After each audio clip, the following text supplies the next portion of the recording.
So I had a question or comment recently on one of my camera reviews.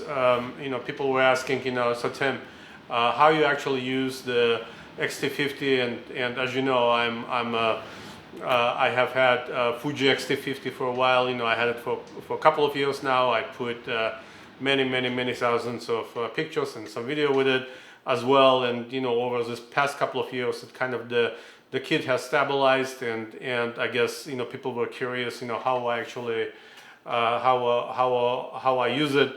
As I was explaining in my previous review, for me, this is the use case is it's a lightweight travel camera. I just toss it in my bag without thinking. It weighs nothing. It takes really decent, very high quality pictures. I love the colors. The Fuji colors are amazing. I mean, there are a couple of things I don't like about it. Obviously the lack of autofocus, and I struggle, I constantly fight with the ISO. Overall, I'm very happy with the camera, and I just wanted to show and maybe talk a little bit, my use case, how I use it, what I use it for, and when initially I bought it a couple of years ago, I kind of went through this whole, iteration of having many lenses. I had a bunch of primes, I had fast primes, I had like zoom lenses, and today basically I end up just having a couple of lenses, and I really like them. But before the lenses, let me show you the bag. I'm not a huge bag person. I don't really have like a dedicated photo bag. I'm a big duffel bag person, so I just use this old Timbuktu bag.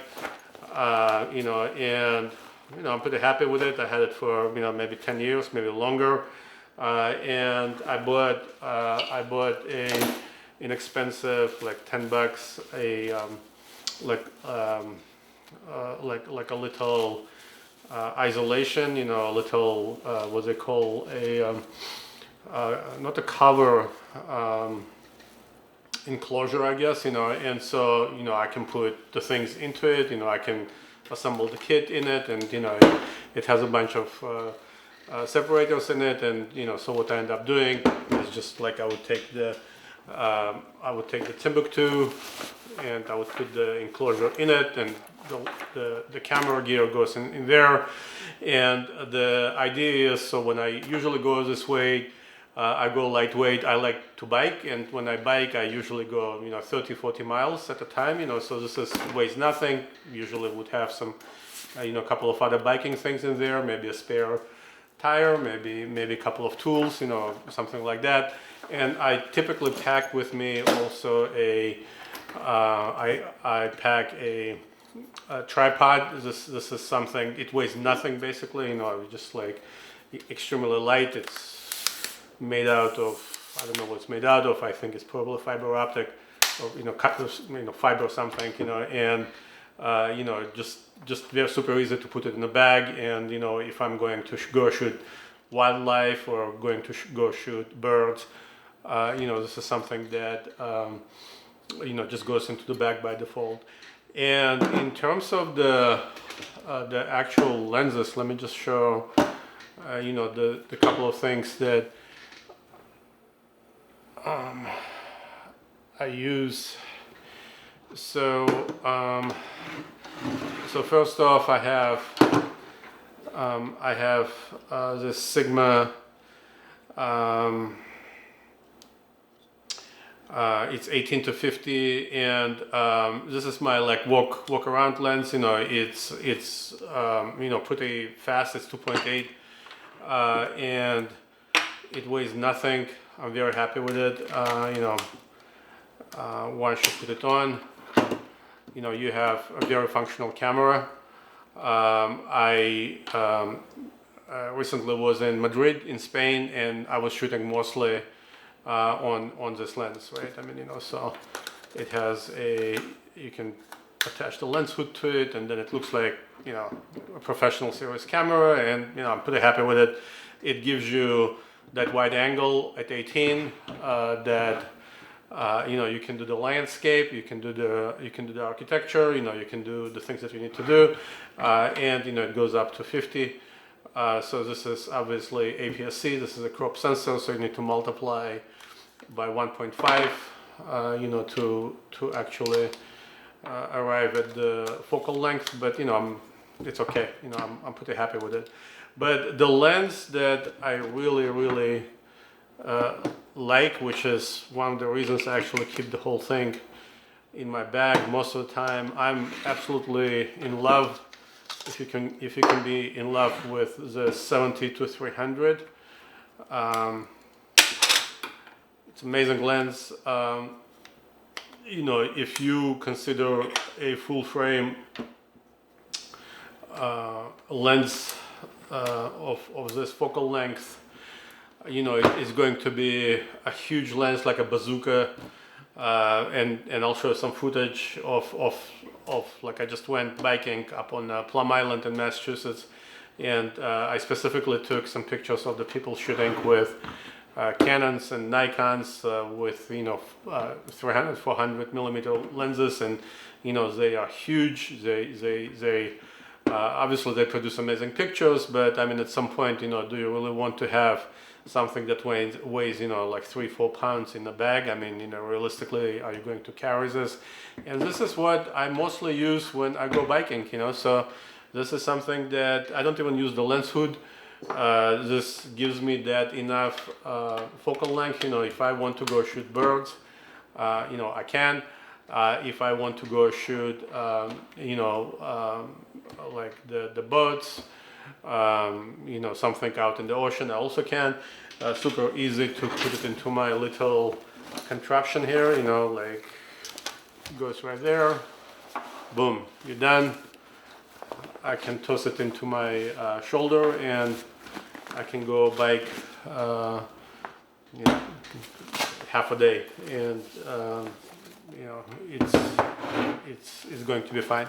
So that's what I wanted to talk about in terms of the actual settings on the camera. I tend not to change things that much. I like Velvia. I like Velvia film simulation. I keep it on Velvia. Everything else I usually keep. The only things, the camera most of the time is in aperture priority mode. I don't really change, you know, exposure compensation. I don't really change, you know, the shutter speed. I keep saying the camera is doing a pretty good job, you know, in picking up the correct like shutter speeds and whatnot. The only things that I struggle with that I mentioned is picking ISO, because by default, and I don't know why this is the only camera that I own ISO from something low to something, you know, pretty high up, you know, 3200, 6400. Inevitably it's going to go and peak you know, super high ISO. I don't know why, so I actually have to bracket it. There is a mode you can give a range of ISOs, you know, from usually I pick from 400 to 1200 or from 800 to 3200. And it shoots at 32. It still shoots at a very high ISO. So that there's probably some explanation. If anybody knows, like maybe you can educate me. I don't really understand why does it go and pick the high ISOs all the time. But you know, I bracket the ISOs. That's my only like real you know, gripe with the camera. That you know. Other than that, you know, I shoot in Velvia. I'm pretty happy with the quality of the pictures, and I'm going to roll some footage of you know, the actual setup with the bike. And as I mentioned, I went to Plum Island up in Massachusetts, which is one of the like largest bird sanctuaries on the East Coast. You know, it's about, you know, I would say 8 miles of a paved road, and then it's another 8 miles of like a gravel road. I have a gravel bike, so it's okay. So I had a great time. I shot a bunch of pictures. I took some pictures of the birds, you know, some landscapes and some boats, you know, and I'll roll the footage. And that's all I wanted to show, you know, like to answer the questions, you know, like how do I use my X-T50? You know, what is the use case? And you know, as I mentioned, I'm very happy with the camera. I would buy it again, and it fits a very specific niche in in my photography kit. It's a travel camera and it's a zoom camera for me.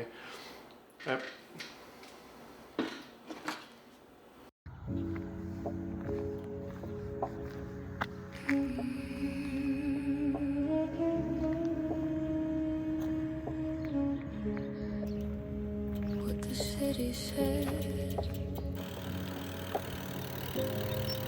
after everyone goes home.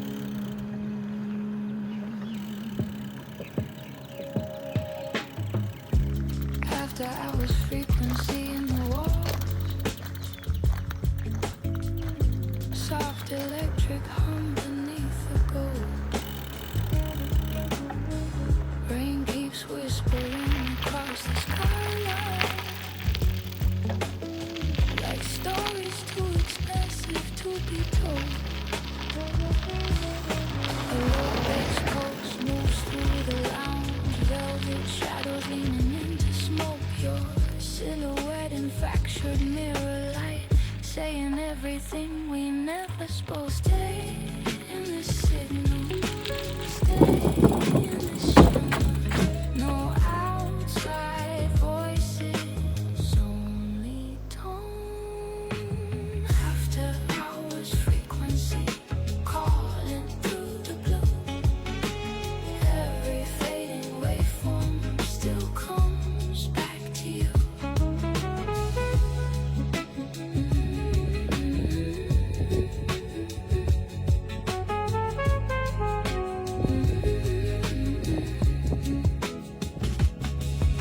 The bartender wipes away the silence.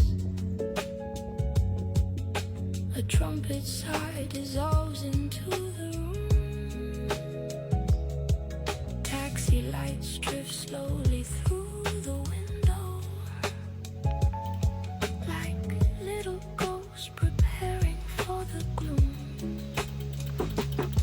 Your hand rests softly near the glass. Electric guitar bends low and warm. The city keeps pretending it's awake, but inside here time has changed its form. Stay in this signal, stay in this shimmer. No outside voices, only tone. After hours frequency, calling through the blue. Every fading waveform still comes back to you. If daylight scans this memory, it won't decode us. Some things only exist in low frequency.